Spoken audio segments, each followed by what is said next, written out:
नमस्कार विद्यार्थी मित्रांनो, मी डॉक्टर किशोर बागडे आणि आपण बघत YouTube channel medical admission guidance. या चॅनलद्वारे मेडिकल ॲडमिशन संदर्भात लागणारी सर्व माहिती विद्यार्थी व पालक यांच्या गरजा लक्षात घेऊन वेळोवेळी प्रसारित केली जाते। तर या चॅनलला अजून सबस्क्राइब करा, बेल आयकॉनवर क्लिक करा आणि आपल्या मित्रांना शेअर करा। रिवाइज्ड रिझल्ट आज आलेला आहे। तुम्हाला सगळ्यांना लक्ष माहितीच आहे की जो माननीय सर्वोच्च न्यायालयाने एनटीला जे सांगितलेलं होते की परत रिझल्ट डिक्लेअर करा, त्यामुळे आता तिसऱ्यांदा रिझल्ट डिक्लेअर झालेले आहे। हे आतापर्यंतच्या ह्याच्यामध्ये इतिहासामध्ये पहिल्यांदाच झालेले। आता ह्या रिझल्टचा ह्या विद्यार्थ्यांवर बऱ्यापैकी उपयोग झालेला आहे।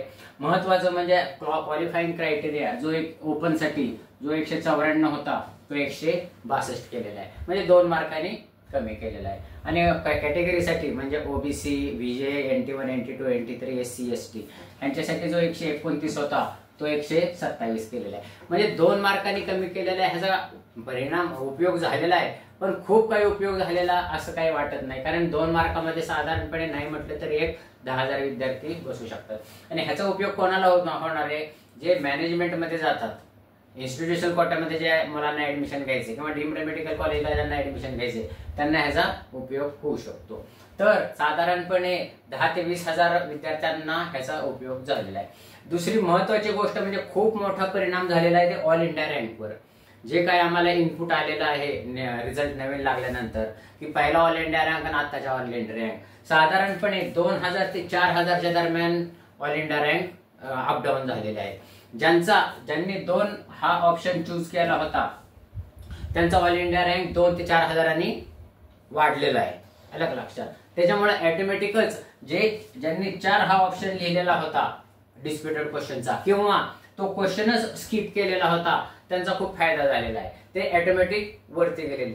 त्यांचा कसा फायदा झाला हे आपण 2 मिनिटांमध्ये बघू। साधारणपणे ऑल इंडिया रँक 2000 ते 4000 जर वरती गेला तर आमच्या अभ्यासाप्रमाणे एसएमएल वर त्याचा कसा इफेक्ट होतो? 250 ते 450। म्हणजे तुमचा ऑल इंडिया रँक जर 4000 वरती गेला तर तुमचा साधारणपणे एसएमएल पण 400 मार्कांनी 300 ते 400 मार्कांनी वरती जाऊ शकतो। त्याचा परिणाम तुम्हाला काय होतो? तुम्हाला जर गव्हर्नमेंट मेडिकल पाहिजे मिळालं तर बाउंड्री लाईनवरचं म्हणतोय बरं का मी, हेच नाही, बाउंड्री लाईनवरचं तुम्हाला जर गव्हर्नमेंट मेडिकल मिळणार असेल तर तुम्ही सेमी गव्हर्नमेंटला येता, सेमी गव्हर्नमेंट MBBS मिळणार असेल तर तुम्ही BMS वर येता, आणि तुम्हाला BMS गव्हर्नमेंट मिळत असेल तर तुम्ही गव्हर्नमेंट सेमी गव्हर्नमेंट ह्याच्यावर मिळू शकता।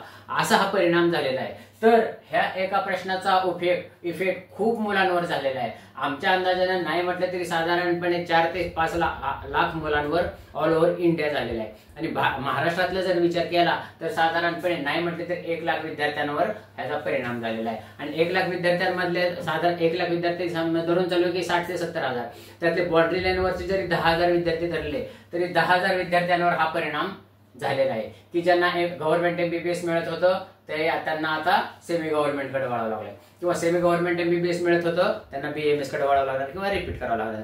तर असा हा आजच्या रिझल्टचं अनालिसिस आहे।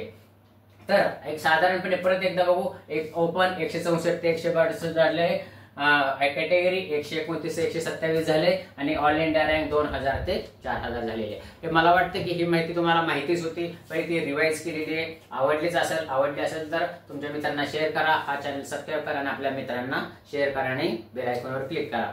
या भाषेत माहितीपूर्ण व्हिडिओसाठी हा चॅनलला सबस्क्राईब करा, कारण हा चॅनल मेडिकल ऍडमिशन संपेपर्यंत तुमच्या बरोबर राहणार आहे। एवढं बोलून आजचा विषय संपवतो। जय हिंद, जय महाराष्ट्र।